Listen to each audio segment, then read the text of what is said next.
Module 7, Section 1, IBC Fundamentals. IBC is a protocol that allows heterogeneous blockchains to talk to each other. Chains that speak IBC can share any type of data as long as it's encoded in bytes. And IBC is a protocol that allows secure and permissionless communication within blockchains. Keep in mind that we will see some examples of the IBC protocol used for transferring funds. That's the most typical case. But you can actually share any type of data.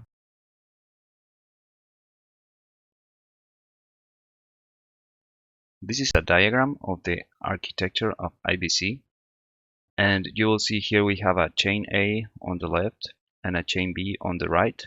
And everything related to chain A, it's in blue. And everything related with chain B, it's in white.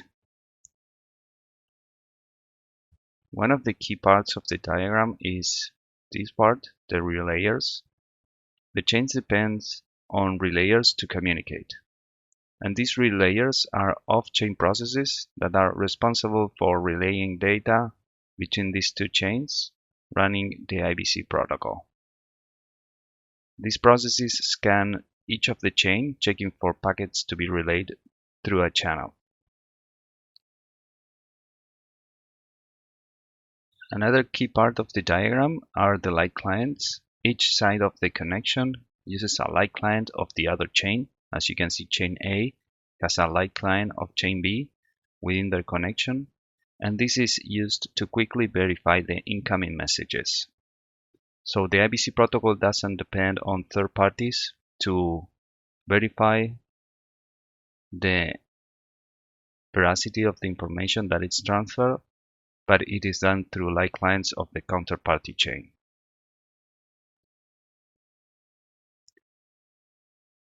To understand better this cross-chain communication, we can take the example of transferring funds.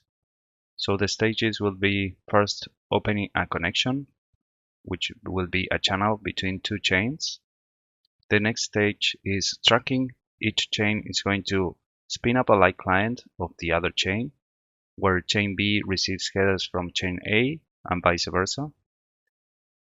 The next stage is bonding. When we submit a transaction, some funds to be transferred on chain A are going to be escrowed on a channel-specific account. The next stage is proof of relay. A proof of the escrow funds on chain A is going to be relayed to chain B. And once the proof is verified on chain B with the headers from chain A using the light client, if it is valid, some IBC vouchers are going to be emitted on the chain B.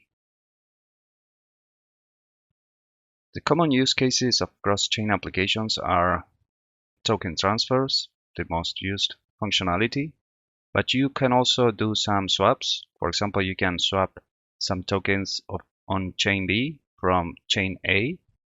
Also, you can have multi-chain smart contracts, cross-chain account controls, where you can control an account from a chain A. You can control accounts on chain B or C, and also data and code sharding. IBC is the cornerstone of the interchain ecosystem. The Cosmos SDK app chains achieve interoperability using this dependency. As soon as a blockchain is compatible with IBC, it becomes interoperable with other blockchains in the ecosystem. And this is not only included to Cosmos SDK app chains, but actually any blockchain that implements the IBC protocol can communicate with all the chains in the ecosystem. And this is a figure of the ecosystem that we saw before in this map of zones site, where you can get an idea of all the chains that we have at the moment connected and communicating to each other. In the next section, we're going to enable IBC in our RPS chain and implement some functionality for our RPS module to allow users from another chain to play the rock, papers, and scissors game.